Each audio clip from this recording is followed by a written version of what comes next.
A lot of talk again this week about China, Anne Aly, and the plight of the Uyghurs has been laid bare in leaked documents. This is pretty rare from within the Chinese Communist Party. We know what's happening, but this confirms the policy. It's being called a cultural genocide by some. Australia has offered again polite condemnation. Does that do anything? I think we should never, ever, ever be afraid of calling out human rights abuses where we see them. And like you said, Tom, we've known for quite a while now the plight of the Uyghurs in China, and we have had people call them out, and Australia has taken a strong stance against these human rights abuses. I think we need to continue to take a strong stance and continue to call China out on these human rights abuses. I think it's absolutely unacceptable. Is it a strong stance to call it out in pretty diplomatic language and that's it? No other consequences? Would that be viewed as a strong stance if you're someone here with a Uyghur relative over in China? Well, I don't know that the diplomatic way of doing things is always going to be the one that people who have a personal connection are going to accept as the way of doing things. But looking at the tools that are available to us, I think soft tools of diplomacy can be utilised in very effective ways. But that needs to be done within a framework in which we kind of marry together soft and hard tools of influence and consequences, I guess. I don't think we have that framework in place. It's a very difficult framework, a very difficult balance to get right. But I'd like to see us moving towards a framework that marries both soft and hard power tools to influence China and to be able to very much be able to call them out in stronger terms, at least, for their human rights abuses in this space. And how would you imagine that would be when you talk about hard power tools? What are you talking about? Well, hard power tools are things that are coercive means. We don't really have a framework, and I don't think really there is a perfect framework that marries both hard and soft power tools. I mean, there's a lot of academic work being done in that area of kind of finding a balanced framework that uses both kinds of tools. And I think we need to take stock of all the tools that are available to us, both soft and hard power tools, and then move forward from that. But without a comprehensive framework, what we can do is continue to call out these human rights abuses.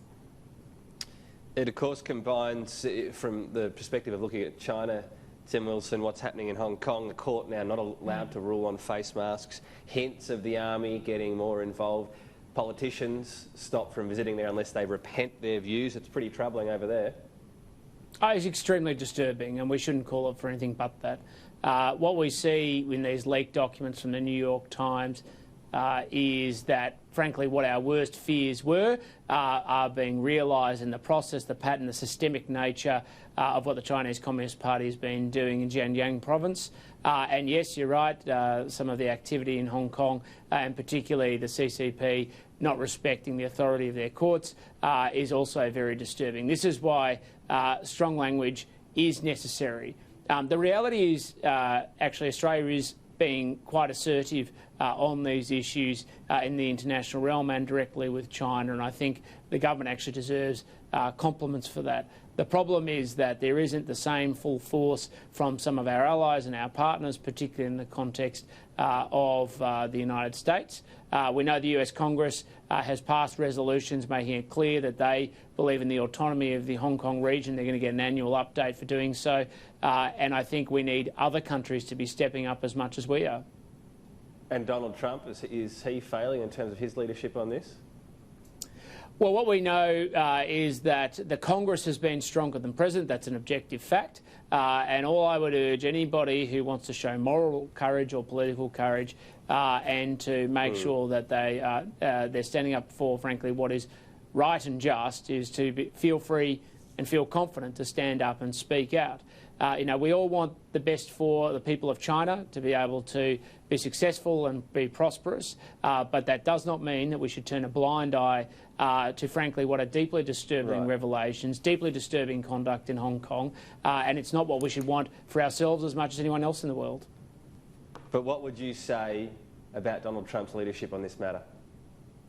Well, obviously, I have taken a position which is quite strong on things like Hong Kong. The US Congress has taken a strong position as well. And, you know, I would encourage anybody to match up and to stand strong on these sorts of issues as well.